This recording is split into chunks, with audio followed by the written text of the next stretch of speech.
27 жыл. 27 жылдын ичинде канчалаган башаламандык, оор күндөр, тартипсиздик, митингдер болду. Кыргыз элин байкуш канчалаган кыйынчылыктарды баштан өткөрдү. Мынаки акыры келип кол силтеди, чарчады. 120 депутатка болгон ишенич жок. Башаламан Кыргызстандагы тартипсиздик, баласы атасын өлтүрүп жаткан, атасы кызын зордуктап жаткан, коордук көрбөгөн адам жок. Бардыгы өзүн ойлойт. Бири-бирине болгон мээрим жок. Зөөкүрдей неме, бири-бирине болгон мамилеси азыр так ызгырган. Тоолор талкаланып жатат. Буларды ойлогон адам жок.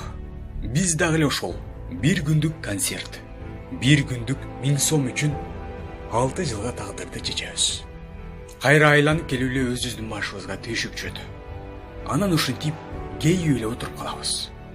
Ушундай кыргызымдын эр азамат жигиттерин көрбөйбүз. Бийлик жакындатпайт. Алар байкуш акыйкатты айтып, чача агарып, өз өмүрүн чындыкты айтып өткөрөт.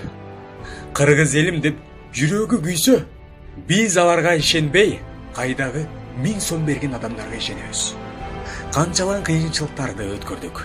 Канчалаган кыргыз элим Россияда иштеп, эмгектенип, ата-энесин багам деп, ал жакта эмгектенип жүрөт.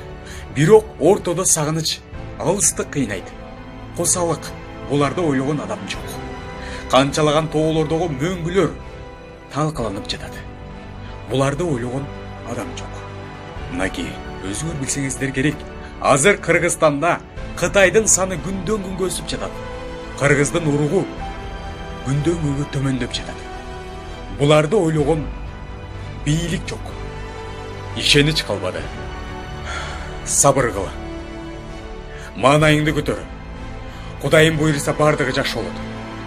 Ата бабабыздан калган бул бейиштей Кыргызстанды алаканыбызга көтөрүп, бапестеп ала турган эр азамат жигиттер келет. Мына биринчиси Адахан Мадмаров, экинчиси Садыр Жапаров. Мынаки ушул эки адам Кыргызстанды өнүктүрөт буйруса. Аман болуңуздар.